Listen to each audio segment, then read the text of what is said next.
आज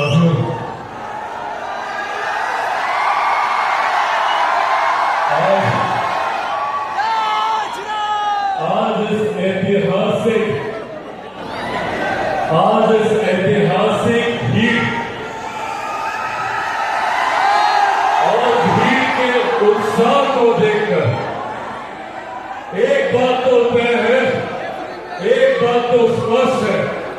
कि अब वो दिन दूर नहीं जब मेरा बिहार बस बनेगा और बिहारी बस बनेगा। आज आप लोगों की ये उपस्थिति विपरीत परिस्थितियों में भी आज इस उत्साह के साथ आप लोग लाखों की संख्या में यहां उपस्थित हैं, ये मेरे उस संकल्प को और ज्यादा मजबूत करता है जिस संकल्प के साथ करना चाहता हूं। आप सब जानते हैं कि ये मेरे प्रदेश के लिए, मेरे बिहार के लिए एक महत्वपूर्ण साल है। इस साल बिहार में विधानसभा के चुनाव होने वाले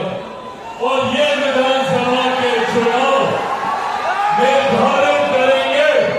हम लोगों के आने वाले 5 साल का भविष्य। और ये 5 साल हर व्यक्ति के जीवन में महत्वपूर्ण होते हैं। लोकसभा चुनाव के दौरान हम लोगों ने देखा कि किस तरीके से विपक्ष के नेता, विपक्षी दल झूठी बातें आगे चले, इसकी व्यवस्था करने का कार्य किया। आज मैं भारत रत्न डॉक्टर बाबा साहेब भीमराव अम्बेडकर जी के चरणों में नमन कर उनका आशीर्वाद लेकर कुछ बातें आप लोगों के समक्ष रखना चाहता हूं। साथियों, लोकसभा चुनाव के दौरान निरंतरता में ये भ्रम फैलाया गया कि अगर तीसरी बार मोदी सरकार आ गई, अगर एक बार फिर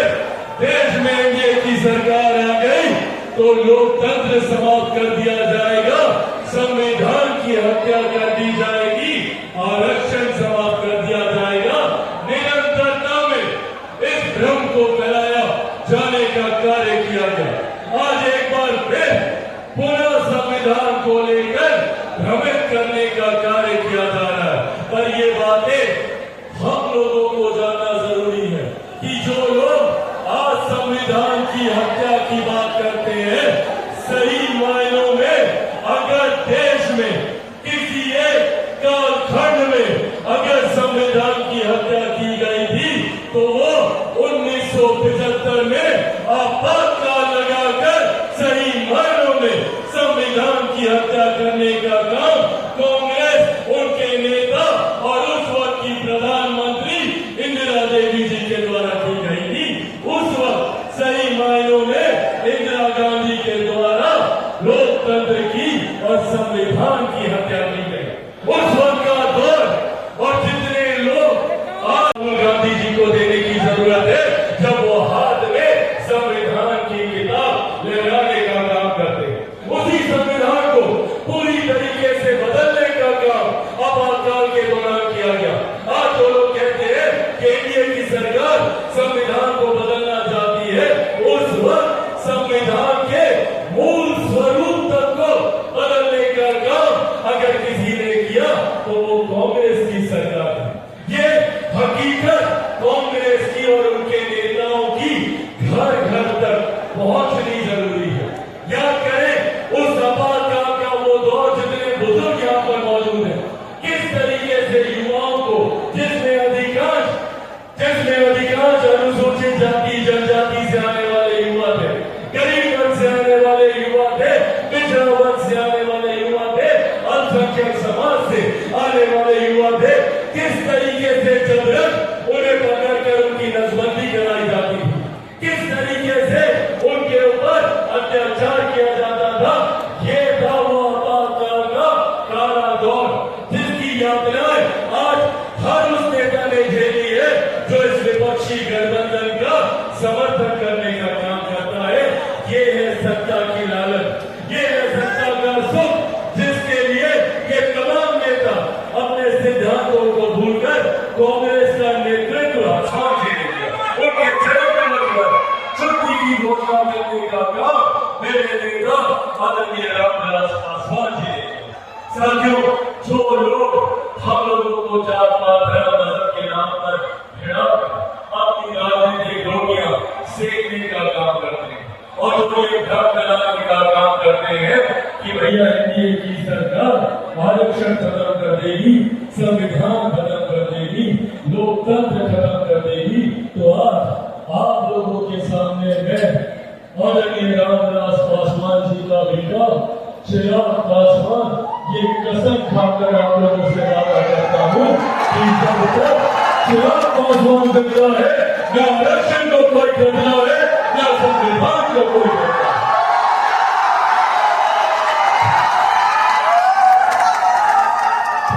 है। तो सिर्फ असामाजिक ताकतों को उनको खतरा है, तो आपराधिक सोच वाले लोगों को, जो लोग अपनी महत्वाकांक्षाओं को पूरा करने के लिए, अपने घर को आगे बढ़ाने के लिए, अपने परिवार को आगे बढ़ाने की सोच रखते हैं, खतरा है तो इन लोगों को खतरा है। साथियों, मुझ पर कितनी भी ताकत ये लोग आजमा लें, इन्होंने मेरे घर को तोड़ा, सोचा चिराग पासवान टूट जाएगा, नहीं टूटा। इन बातों से चिराग पासवान टूट जाएगा। वो लोग भूल जाते हैं कि चिराग पासवान एक शेर का बेटा है,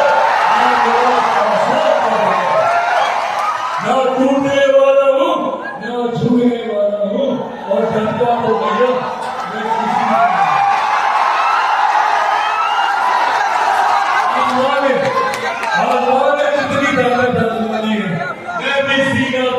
आपके सामने बना कि जब तक साथियों, बिहार बहुत बिहारी बस की सोच के साथ निकला। मैं चाहता हूँ कि मेरे बिहारी युवाओं को अपने ही राज्य और राज्य में क्यों अपने ही जिले और जिले में क्यों अपने ही प्रखंड में उनको रोजगार के अवसर मिले, अपने ही पंचायत में उनको रोजगार के अवसर, और मेरे किसी बच्चे को बिहार से बाहर पढ़ने के लिए न जाना पड़े, इस सोच के साथ बिहार बस बिहारी बस काम करता है। और किसी को भी इलाज के लिए दिल्ली मुंबई न जाना पड़े, इस सोच के साथ बिहार बस बिहारी बस कार्य करने की सोच रखता है। और इसी सोच से विपक्ष के नेता डरते हैं और पूछते हैं कि क्या चिराग पासवान चुनाव लड़ेंगे बिहार से?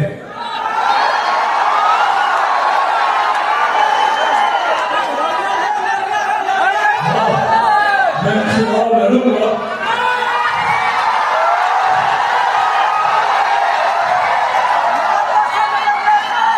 मैं चुनाव लड़ूंगा, पर मैं बिहार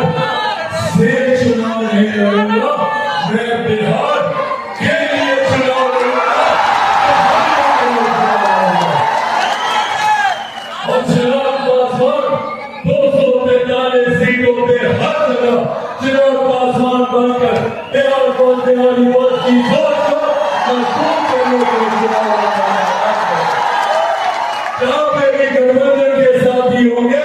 चिराग पासवान उस गठबंधन के साथी में भी खुद को चिराग पासवान बनाकर वहां से चुनाव लड़ेगा, ताकि आने वाले दिनों में हम लोग सही मायनों में बिहार को बस और बिहारियों को करता हूँ। जिन्होंने बिना दिन को दिन समझे, रात को रात समझे, इस कार्यक्रम को इतना भव्य, इतना खूबसूरत और आप सब तक मेरी बहुत बातें पहुंचे, ये व्यवस्था इन्होंने तैयार करने का काम किया। मैं धन्यवाद करूंगा इस मंच के संचालन श्री श्यामदेव पासवान जी का। मैं यहाँ पर धन्यवाद करूंगा समर्थनकर्ता श्रीमती रानी कुमारी जी का। मैं यहाँ पर धन्यवाद करूंगा संबोधन में हमारे शेखपुरा के जिला अध्यक्ष इमाम गजाली जी का, हमारे जिला अध्यक्ष गया जी से, दिलीप सिंह जी का, हमारे जिला अध्यक्ष लखीसराय से, अजय सिंह जी का, हमारे जिला अध्यक्ष पटना पूर्वी से, रंजीत यादव जी का, हमारे जिला अध्यक्ष पटना पश्चिमी से, चंदन यादव जी का, हमारे जिला अध्यक्ष जमुई से जीवन सिंह जी का, हमारे जिला अध्यक्ष नालंदा से सतेंद्र मुकुल जी का, यहाँ पर मौजूद श्रीमती सीमा सिंह जी का, मौजूद यहाँ पर मिथिलेश पासवान जी का, मौजूद यहाँ पर रीनत पासवान जी का, सोहन पासवान जी का, अरविंद सिंह जी का,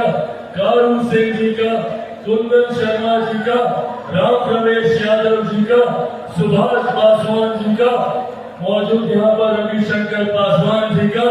जितेंद्र यादव जी का, परशुराम पासवान जी का, श्रीमती इंदु कश्यप जी का, धीरेन्द्र कुमार मुन्ना जी का, मौजूद यहाँ पर जनार्दन पासवान जी का, श्रीमती वीणा देवी हमारी सांसद वैशाली से उनका, हमारी सांसद समस्तीपुर से श्यामवी चौधरी जी का, सांसद खगड़िया से राजेश वर्मा जी का, हमारे मौजूद यहाँ पर प्रदेश अध्यक्ष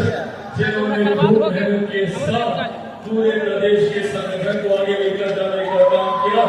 राजू तिवारी जी का, मौजूद यहाँ पर बिहार प्रदेश के हमारे प्रभारी जमुई से हमारे सांसद ज्योतिन्द्र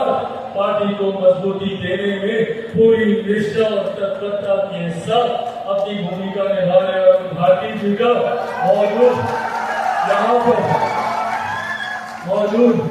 यहाँ पर इस कार्यक्रम में हमारे तमाम प्रखंड अध्यक्ष मौजूद, यहाँ पर बिहार शरीफ से सुंदर पासवान जी का, योगेंद्र पासवान जी का, मुकेश पासवान जी का, पप्पू पासवान जी का, रामोदार पासवान जी का, राम रमेश पासवान जी का, राजनंदन पासवान जी का,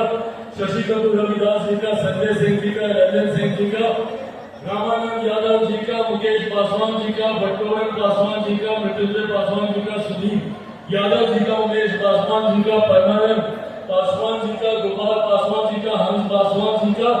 आरती राजवंशी जी का, मौजूद यहाँ पर नालंदा से